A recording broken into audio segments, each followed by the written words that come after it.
What's going on, people? My name is Stefan.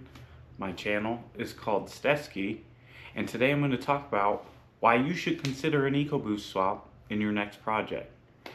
And I already know what I'm going to hear. Why would I go with a Ford engine? Why wouldn't I just go K-Series? Why wouldn't I just go LS? Why wouldn't I just go 2JZ, 1JZ? And I'm going to tell you why.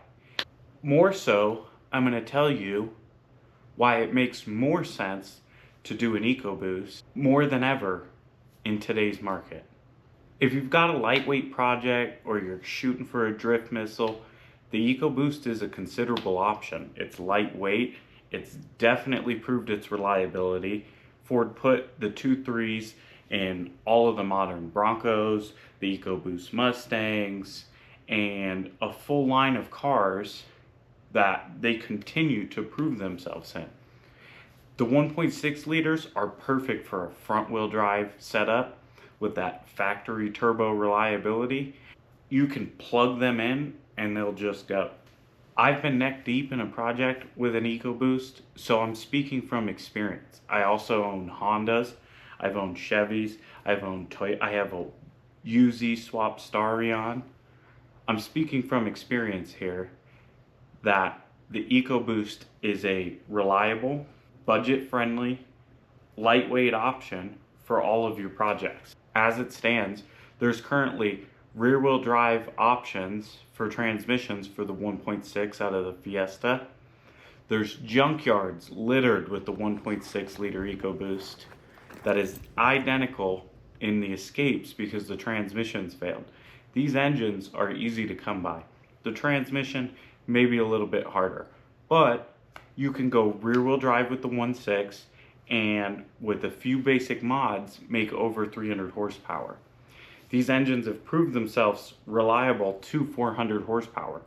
As a matter of fact, I've driven this engine in my Festiva in a Fiesta big turbo making 315 horsepower for many, many miles.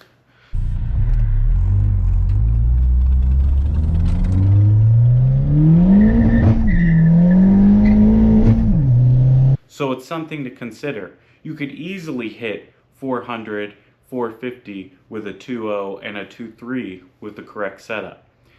What's the difference?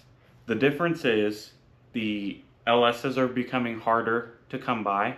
They're heavier than an EcoBoost 2.0 or 2.3, even if you consider all of the turbo options. The 1.6 EcoBoost is a great option. It comes out of the Fiesta ST. There's currently rear-wheel drive setups for RX-8 transmissions, and I'm sure much more.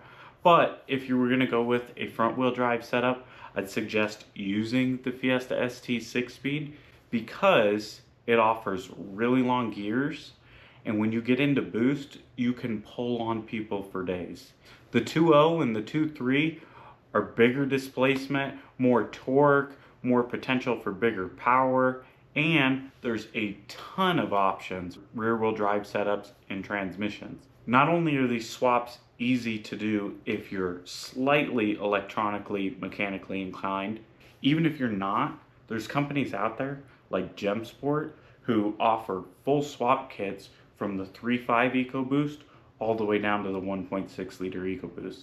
With an EcoBoost, you're going to get factory turbo from the start, modern ECU and tuning support. HP Tuners offers support to the 1.6, 2.0s, 2.3s. You have unlimited options. You also have the Cobb that you can get e-tunes with. There's a pretty big aftermarket world for not only the 2.0s, 2.3s, but the 1.6s themselves. Companies like Whoosh Motorsports have been at it for years and developed their own products, as well as worked with partners from around the world, because the 1.6 liter is still a big option in Europe. One of the key things I said was budget friendly. You can go to any junkyard right now and find an EcoBoost engine. You could also find a K-Series, an LS, a UZ, right? These are all options out there. You're not going to be able to get the same amount of power out of a K-Series or any of the other Honda swaps as easily as you could with a direct injection engine. These engines are built to run E85 with some minor modifications. Some things to consider before you do decide whether or not an EcoBoost is right for your next project. Electronics can be tricky, I understand that. Use a company like GemSport and make the swap process a lot simpler. You're going to have some fabrication skills, or at least know somebody with some fabrication skills. If you're putting an EcoBoost into a smaller compact car, chances are it's going to be pretty straightforward, pretty easy.